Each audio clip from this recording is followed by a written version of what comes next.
Hey guys, Lancy here. Hope everyone's doing well. Thanks again for joining me. We're looking to some more MTG market movers for the day. And we're going to start off with Sorceress Queen moving again.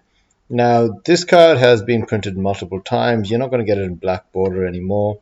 The last one was 5th edition for $1. You can get it for 4th edition for 86 cents. There's even a revised edition, obviously, in still white border. You can spend 60 cents or 80 cents or whatever it is on those sets, or you can get an Arabian Nights for $186. Now, this is not on a reserve list, so I always get a bit weird when I come to this kind of card because I understand some of the value in a reserve list card, but if you're going to buy a $190 or $168 card in Blackboard Arabian Nights, you better make sure that you're buying it for a reason that's beyond just the value that is going to continue going up. Because some of these cards are going to be hard to predict in the future, especially cards that are as volatile as this in the last couple of weeks. Next is Dress Down from Modern Horizons 2. Now, we saw this card pop up yesterday, and it's coming up for another 20% gain today. Now, sitting at $3, it's a good card. We covered this before. You can get the cheapest version is $1.30. No, there is no real cheaper version. Even the extras is probably not going to be $1.35 anyways. So if you want this card, you better get it now. It is in quite a few different decks, really. Next is Wall of Opposition from Legends. Now this card we have seen move up quite aggressively. Not on the reserve list. The Chronicles version is $0.25 or 25 cents. So it really does depend on what you want to get out of a card like this. 5 mana for a 0/6 wall. Doesn't feel that good. Legends, pretty rare. It's a common, I think, from Legends. I don't know if they actually had uncommon or common set symbols at that time, but I think it's a common. Sitting at $20 feels a bit extreme, but see how it goes. Rampant Growth from Plane Chase. Now, this is not the only one that's moved. This is the only one that's moving, unless it's moved so fast that the others haven't caught up. TCG players recording $1, but you can see that there's plenty of other versions of this, and the lowest being, what, 76 cents from 8th edition, 87 cents from Modern Horizons 2. So unless all of them are moving up, and I guess I'll check a random one or two of these, it just doesn't make sense why this one has moved up to $4 from Plane Chase. So let's just quickly check. Okay, so Commander 2016 went up to November 9th, 2020 to $1.64. Now it's sitting around about $1. And Rampant Growth 8th edition is sitting at around about 60 cents. So yes, I'm not too sure why the Plane Chase one is doing so well comparatively. If you guys know, let me know. Aladdin's Ring from Arabian Nights. Now this is a hard to get card for Arabian Nights, but you can obviously get plenty of other versions, even ones that have the exact same art. Revised edition even looks like the exact same color palette, while the 4th edition looks a bit duller. Either ways, Arabian Nights, $136. Otherwise, you can get a revised edition for $1. Now, revised edition still has some value to it. It was printed a lot more.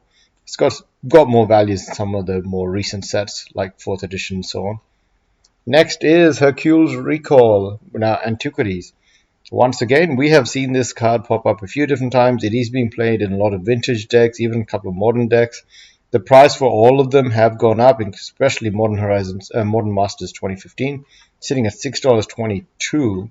Now, this one is from Antiquities. It's moving up pretty consistently, sitting at $100 for the market price, with some of the premium cards selling for double that. Strip Mine from Antiquities. A lot of Antiquities and Legends and Arabian Night cards. Looks like there is a bit of a pickup in the older market like we used to have in the past. So right now you can see that Antiquities Strip Mine is sitting at $80 with an average market price of $88. 4th edition is a bit cheaper, $16, but really this card is hard to get no matter what. So the cheapest you're going to get it for is $16. Next, Soul Scar Mage from Secret Lair series. This card has bumped up a huge amount in the last couple of days, sitting right now at around about, I think it's about $8, $9, maybe even pushing to $10, but the Almond Cat version is sitting at $8.35.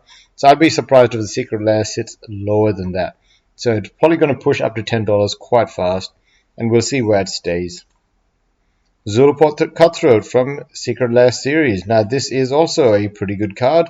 It normally doesn't cost anywhere near this much, so 79 cents. So while the previous one makes sense to sit at $10 when the average price for the Almond Cat version is $8.75 or whatever, this one, the lowest price is 79 cents, and the highest price seen in Secret Lairs is $10.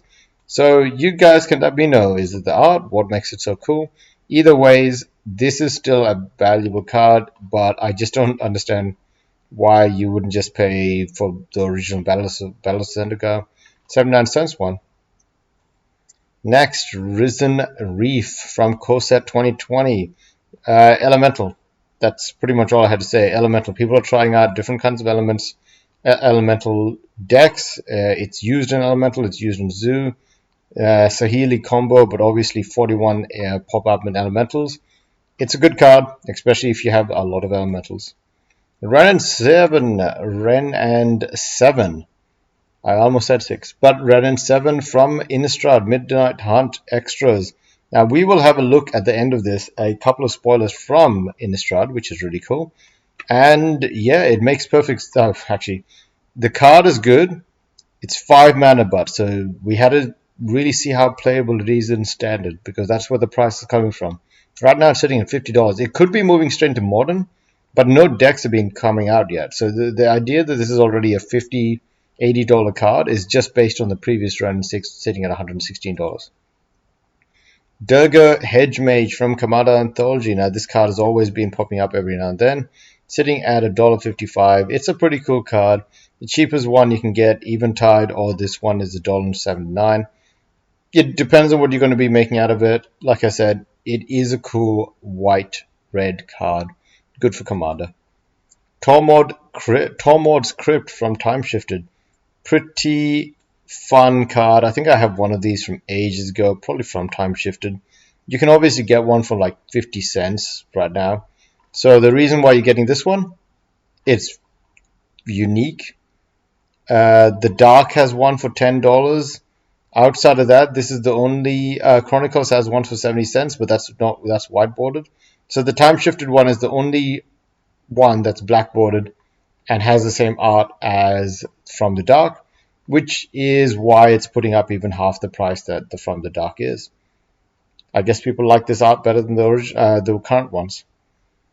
Moving on to MTG Goldfish, we're going to have a look at Standard. So Halvar, God of Battle, moving up by 9% today. Terror of the Peaks moving up by 3%. Glasspool Mimic popping up for 13% gain. Prismari Command moving up by another 9%, so it's sitting at $5. Pretty impressive. Maybe not. It is a rare. Heliod Sun Crown moving up by 2% to sit up $29. And Urla's also moving up as well. Biggest drops, Fighter Class dropping down by 34%. Minsik Beloved Ranger dropping down by 32%. Zorn dropping down by 14%. Westgate Regent dropping down by 41% to sit at 49 cents. It's not really a big drop. Minion of the Mighty dropping down by 23% to sit at 99 cents. Biggest gains, Omnath, Locus of Creation, and Fighter Class. That doesn't make that much sense. It dropped more than it gained. Okay, moving on to Modern. Surgical Extraction moving up by 12%. And Blood Moon moving up by 10% as well. Flamekin Harbinger moving up by 12% today. So if we go look down, we can see that Flamekin Harbinger moved up by 152% this week to sit at $16, which is impressive. Bitter Blossom dropping down by 7% to sit at $50 as well. That's not unusual, but it's not one that I've seen a reason for, unless it's getting a reprinting or something, and a new commander set that's coming out. Moving on to Pioneer, Resplendent Angel moving up by 4%. The interesting thing in this one is Relentless Dead moving up by 6% to sit at $15 almost. And if we go down to here, you can see that Relentless Dead has moved up by 50% this week, which is impressive. And Crypt Breaker has moved up by 50% this week to sit at $6. Moving to the Bayou and Badlands. Bayou, no real change for the last couple of days, and same thing with Badlands. Moving to Innistrad spoilers. Now, this is not going to be something I'm going to announce, so hopefully you guys stuck around for this long. And if you did, like and subscribe. Don't normally remind myself to say that. So Ren and 7 got spoiled. So 3 colorless, 2 green for a 5 counter planeswalker. So reveal the top 4 cards of your library, put all land cards revealed this way into your hand and the rest into your library. For 0, put any number of land cards from your hand onto the battlefield, tapped. For -3, create a green treefolk creature token with reach, and this creature's power and toughness is equal to the number of lands you control. -8, return all permanent cards from your graveyard to your hand. You get an emblem with you have no maximum hand size. Quite unique, quite good. You got Play with Fire. Infernal Grasp looks insane. 1 colorless, 1 black for an instant. Destroy target creature, you gain 2 life. You lose 2 life. Is that insane? That feels insane. Consider 1 blue. Look at the top of your library. You may put that card into the graveyard, draw a card. Also, amazing. Champion of the Perished. Is this the opposite? Yeah, that's the opposite of the human one. 1 black for a 1/1. Whenever another zombie enters the battlefield under your control, put a +1/+1 counter on Champion of the Perished. Now, he does say zombie, not zombie token, which means you can just spam out tokens and he can get pretty damn big pretty fast. Trisk Decaphile. Oh, this is the person that's scared of the number 13, is it? 1 colorless, 1 blue for a 1/3. You have no maximum hand size. At the beginning of your upkeep, if you have exactly 13 cards in your hand, you win the game. 3 colorless, 1 blue for a draw a card. That's actually insane. Yeah, that's insane. That sounds hard, but it's also not. So join the dance. 1 green, 1 white for a sorcery. Create 2 1/1 white creature human tokens. And it's got flashback for 5. That seems expensive. And some cool art. Yeah, some cool art. And Leonore Autumn Sovereign for 2 colorless, 1 blue, 1 white for a 0/4 human noble. Coven. At the beginning of combat on your turn, put a +1/+1 counter on up to 1 target creature you control. Then if you control 3 or more creatures with different powers, draw a card. Seems pretty cool. Anyways, guys, I'm going to leave it at that. Let me know what you guys think about the spoiled cards for Innistrad. And also, if you think the interesting things with the market is because of what's coming out of Innistrad, or does someone know something we don't? Anyways, thanks again, and have a good one. See you guys.